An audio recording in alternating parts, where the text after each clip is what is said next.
জিম্মেদারি নেব। তোমাদের দুটি, আমার একটি। মুহাম্মদ সাল্লাল্লাহু আলাইহি ওয়াসাল্লাম বললেন, তোমাদের দুটি আর আমার একটি, বিনিময় জান্নাত দেব। আমার আর আপনার কয়টি? দুটি। এক, মুখটাকে বন্ধ রাখতে হবে। দুই, লজ্জাস্থানের হেফাজত করতে হবে। তার মানে আপনার আর আমার হচ্ছে দুটি, আর মুহাম্মদ সাল্লাল্লাহু আলাইহি ওয়াসাল্লাম হচ্ছে একটি। তোমরা যদি এই দুটি কাজ করো, তাহলে আমি একটির বিনিময়ে আমি তোমাদেরকে জান্নাতে নিয়ে যাব। কিভাবে জান্নাতে নিয়ে যাব সেটা আমার ব্যক্তিগত ব্যাপার, তবে তোমরা হেফাজত করো। কিন্তু মানুষ আজকে মুখ বন্ধই করতে চাইছে না, মানুষ আজকে মুখকে কন্ট্রোল করতেই চাইছে না। অথচ একাধিক হাদিসে বলছেন যে পৃথিবীর মানুষ, শোনো, তোমরা বেঁচে যাবে যদি তোমরা মুখটাকে বন্ধ রাখো।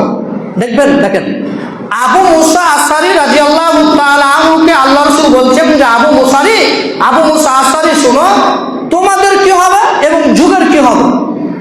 আল্লাহ রাসূল আবু মুসা আশআরীকে বলছেন যে আবু মুসা আশআরী, শোনো, এমন এক সময় চলে আসবে যে সময় তোমাদের অবস্থা এবং যুগের অবস্থা কিরকম হবে। সে সময় হবে সবাই আগাছা। সে সময় কি হবে? সবাই আগাছা। কে ভালো কে মন্দ তা বাছাই করতে পারবে না। আবু মুসা আশআরীকে বলছেন যে কে ভালো কে মন্দ মানুষের মধ্যে তা বাছাই করতে পারবে না। সবাই হয়ে যাবে পৃথিবীতে আগাছা। মনে ভাববেন এই ভালো ওই ভালো, কিন্তু মনে হবে সবাই আগাছা, কেউ পৃথিবীতে ভালো নয়, সবাই প্রতারণা, সবাই জাতিকে ফাঁকি দিচ্ছে। সাহাবী কিন্তু কিছু বলেননি, চুপ আছেন। এবার আল্লাহ রাসূল বলছেন আবু মুসা আশআরী, শোনো, আর ভালোটা এসে খারাপের সাথে মিলে যাবে। আঙ্গুল দিয়ে ইশারা করলেন, ভালোটা এসে খারাপের সঙ্গে জড়িত হয়ে যাবে, বোঝা যাবে না কোনটা ভালো কোনটা খারাপ। এবার আবু মুসা আশআরী বলছেন, আল্লাহ রাসূল, এই সময় আমাদেরকে কি করতে আদেশ করছেন, আমরা কি করব?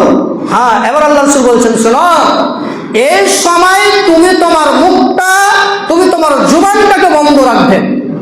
প্রথম বাক্য কি বললেন? ঘুমাচ্ছেন। প্রথম বাক্য কি বললেন? মুখটাকে বন্ধ রাখবেন। মানে এতগুলো ভাষার মধ্যে ভালো মন্দ খারাপ যাবতীয় জিনিস আছে, তার প্রথমে একটি বাক্য বললেন, জিহ্বাটাকে সংবরণশীল রাখবে, মুখটাকে বন্ধ রাখবে, প্রথম কথা।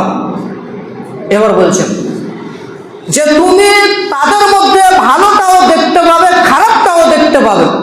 তুমি ভালোটাও তাদের মধ্যে পাবে, খারাপটাও তাদের মধ্যে পাবে। তো তুমি ভালোটাকে নিয়ে নেবে, খারাপটাকে ছেড়ে দিবে।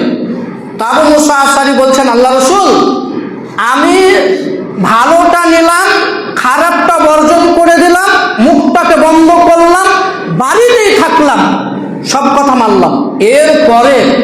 এরপরেও যদি বিরোধী দলনেতা আমাদেরকে বাইরে থেকে সে বাড়িতে মারে, বাড়িতে হত্যা করে বা আমাকে আক্রমণ করে, তাইলে আমি কি করব? হাদিস কিন্তু ভালো করে শুনবেন।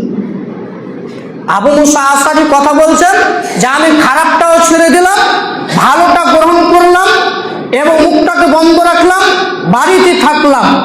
এরপরেও যদি বিরোধী দলনেতা, এরপরে কেউ যদি আমাদেরকে বাড়ি থেকে মেরে যায়, তাহলে কি করব? তো আবু মুসা আশআরী বলছেন, আল্লাহ রাসূল বলছেন যে তুমি আদম আলাইহিস সালামের দুই ছেলের এক হবে। আদম আলাইহিস সালামের দুই ছেলের এক হবে। কি বলেছিল?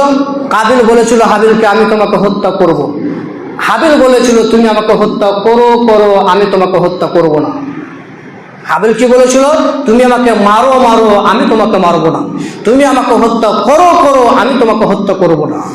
তার মানে আল্লাহ রাসূল বললেন এই পরিস্থিতি যদি হয়, তাহলে তুমি আদম আলাইহিস সালামের দুই ছেলের এক হবে। অর্থাৎ হাবিল যেটা সিদ্ধান্ত নিয়েছিল সেই সিদ্ধান্ত নিবে। হাবিল বলেছিল তুমি আমার পর হাত উঠাও, তুমি আমাকে মারো, আমি তোমাকে মারবো না। তাহলে বর্তমানে পরিস্থিতি তো তাই, কোথায় যাবেন? সোশ্যাল মিডিয়া দেখছেন না? দেখছেন তো, সোশ্যাল মিডিয়াতে একজন মানুষকে ধরে নিয়ে এসে তার গোটা শরীরকে কাটছে একটু একটু করে।